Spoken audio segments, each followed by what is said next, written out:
What's up, guys, and welcome to another Star Wars Galaxy of Heroes video. Okay, today I am doing video 2 in the Great Galactic Farming Guide series. The first video I did was the Cantina Battle Store. I'll put that in a card up above in the upper right-hand corner, so click on that if you haven't seen it. Today I'm doing the Galactic War Store. And without further ado, let's get right to it. Again, I'm grading these characters A through F. The ships change constantly all the time, so I'm not giving them a grade. I'm just giving a grade on the characters. Galactic War Store is very nice because you do it every day, and you will get crystals for it, or its currency, every day. First character up is Garazeb Orrelios. Zeb. Again, he's Phoenix. Phoenix is excellent. Probably the top faction you should farm as a beginner, because the Rebels also, they're needed for Thrawn, they're needed for the Chimera. Chopper was in the Cantina store, and he was excellent. Overall, I'm going to give Zeb a B. The B is important because some of you are going like, he's not that powerful. What are you saying? No, it's also because of his importance in the game. Like I said, Thrawn, the Chimera, he can be used in the Palpatine events. His usefulness, you know, is pretty far and wide, I would like to say. He gets a B because of that. Now, if you Zeta him, he can actually do quite a bit of damage with his staggering sweep ability. In fact, he can do massive amounts of damage. If you use him in the Phoenix Squad, Zetaed in the Sith Raid, man, he's extremely good as well. Zetaed as this Phoenix team, they can take out Night Sisters with ease. But again, he gets a B. If you disagree with me, please leave a comment below. Next, we're going to Bode Rook. Bode Rook is awful, okay? So don't even think about farming him. Enough said. K2SO. K2SO is actually interesting because he is a decent tank in the game. Like Bode Rook, he is from Rogue One. The thing is with Rogue One is if I'm going to choose one of the tanks to use, I'm going to choose Baze. Baze is much better. K2SO works well with Cassian. Yes, he can taunt and counterattack, but he's going to get a C from me overall. You know what? He's decent with droids. He's decent with Rogue One, but he's, you know, there's a better tank. And he has a decent kit. He gets a C. Next, we go to Cad Bane. Man, if you watch the Clone Wars TV series, and if you haven't, are you good, bro? You know what I'm saying? Anyway, Cad Bane in this game is not very good at all. He gets a D. The only reason he gets a D is because early game, for some of the beginners, he is a bounty hunter you can farm easily that allows you to do the, you know, training droid challenges, the credit heist, training droid heist, etc. I think someday maybe he will become better if they work on the Clone Wars TV series characters at all, but he's a D in the game. Yes, he can stun Jedi, he can do decent damage against Jedi, but with the new bounty hunter reworks the way it is, he's not viable in any of those factions. Get him early game to help you with some of the challenges you need from beginners. Next, we have Luminara Unduli. Oh, another great Jedi from the Clone Wars TV series. She's considered an attacker, but she can, yes, do some healing. The only reason to get her as a Jedi is if you need somebody to get quickly as an early game healer or to do the Grandmaster Yoda event. Otherwise, there are many more better Jedi out there than her, especially if you're going towards a healer. Barriss is much better. She's going to get a C because she is useful and somebody you can get early game and fill into one of your arena spots. Next, we have the Night Sister Initiate. Oh, Night Sister Initiate. The Night Sisters are obviously a very dominant faction right now, but the Night Sister Initiate is not one of them that usually fits into that group. Usually it's the Acolyte or Talia that can be switched out, because you obviously have Ventress, Talzin, Night Sister Zombie, etc. Those are the three mainstays, and then Old Daka.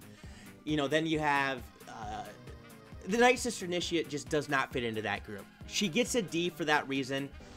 The only reason she doesn't get an F because it's a Night Sister you can farm quickly early game if you want to start building up that faction, and you need the Night Sisters to be able to do the defensive Dathomir events and stuff like that to be able to get more Night Sisters.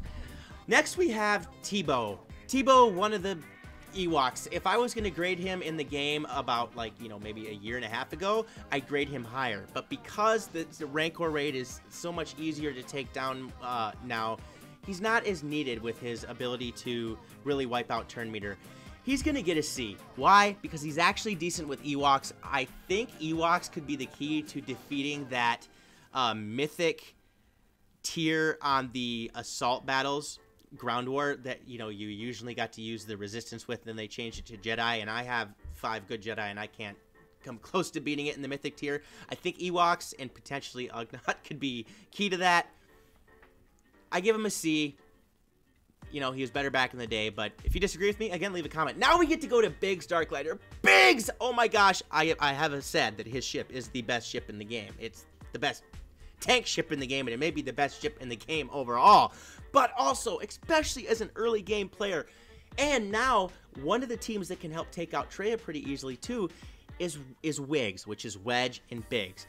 These two can do incredible damage together. They synergize very well. Biggs has his attack where he can call in Wedge to assist, and Wedge does a lot of damage, and it calls in another Rebel ally to assist. He hits hard, he has evasion, he can gain turn meter when he evades, and he has one of the best ships in the game. I don't have to say much more. He gets an A. Next, we're going to Dathcha. As I said in the Cantina Battle Store, the reason why I am giving Dathcha like a B, here's why, is because early game players need to be able to finish the mod challenges to be able to get mods. Jawas are a huge, the characters you need to get to 5 stars at least to get 3-star critical damage mods. This is an easy place to farm a Jawa. You can get him up the way you want here. I'm not saying he's game changing, obviously, but he does allow you to get those critical damage mods, and it's an easy place to farm him. So that's why he's getting that grade. Poggle the Lesser. Poggle. You know, in the original meta of the game, he was actually pretty decent. But with the Geonosians not being a very powerful faction, some of them are individually, he's going to get a D. There's not much more that needs to be said. IG-86 Sentinel Droid. He can actually do some big damage, and he fits well into a droid faction. I think droids will get a rework somewhat when General Grievous gets reworked, which it's going to happen, okay? It's going to happen soon. General Grievous, don't get me started. But he can hit decently hard. He works well with some of the other droids. There's not really much more to say about him. I also believe he is under the Scoundrel tag now. I actually have to look at that. We're going to check that out quick. Excuse me, I want to actually see if he fits under the Scoundrel tag, because that could make him useful with some of these Scoundrels. Nope, he's not. He's just a droid and attacker. So, not much to be said. We're going to move on, and we are going to go to Tusken Raider. Now, Tuskens. You know what? I actually had faced a team in my arena that was 7-star Gear 12 Tuskens, and it was like there for one day, and I didn't beat it. I kept losing. I don't know if it was like a glitch or something. He does decent damage. He's going to get a D, and the reason he's going to get a D is because he's not used in the game anywhere. And I swear, if they come out with a Dark Side Anakin Skywalker and Tuskens are required, I will go ape. But just in case they do, if you have some extra currency, you might as well spend it in the Tusken Raider. Anyways, moving on. Resistance Pilot. The one Resistance character that actually not a lot of people use in their lineups, especially in the heroic raids, you don't see Resistance Pilot at all. First, you obviously have Jedi Training Rey or Finn as the leaders. If you don't, it's usually Scavenger Rey, Resistance Trooper, BB-8, R2. You can throw in Poe in certain situations as well. Resistance Pilot just isn't the guy that's in there basically at all. His X-Wing, the Resistance X-Wing, is very average. It's nothing to call home about. He's going to get a... I'm going to give him a D. Some of you could argue a C because if you need to get Resistance characters up to 6 stars to get the speed mods down, which, yes, I can see which is important, you could maybe give him a C. Power-wise, he's not that great. So, don't bite my head off if you like, you're making this for overall players and you don't include him because he's an easy Resistance character to get. That's not what I'm saying. I'm just saying that there are other Resistance characters out there that are much better.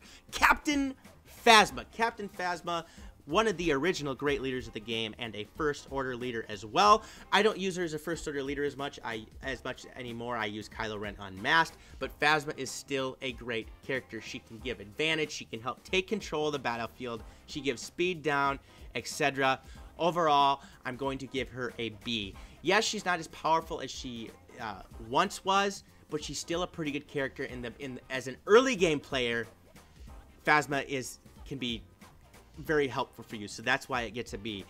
And we have, last but not least, Magma Trooper, one of the Imperial Troopers I never use, although he's actually pretty good in the Heroic Sith Raid in Phase 1. He also can help do damage against the Rancor if you're beginner with that. It has a very, very different kit than most people, so he works differently. So what grade would I want to give him? If Ano T101 watches this video, he would be mad if I gave him anything lower than a C, so I'm going to give him a C. I know he probably thinks that's better, but if you are watching this video, Ano, leave a comment and let me know what you think about that. Regardless of the fact, there are a lot of you that are going to watch this video and disagree with me 100% on every grade that I gave. That's okay. I want you to comment and let me know what you think. On the last video, I had a lot of comments. I had a lot of disagreements. That's great. I like the disagreements. Let's have a discussion about it, and we can work out why we think it should be. Again, these farming videos from me, or these farming guide videos, are about how they're going to help you in the game in general, not just for advanced players, but for beginner players as well. So I hope you enjoyed the video. If you did, please leave a like, smash the subscribe button, and press the little notification bell next to it so you can be alerted to every single video I post. And the next great Galactic Farming Guide video I'll be doing is on the Squad Arena Store. So stay tuned. Peace out, and may the Force be with you.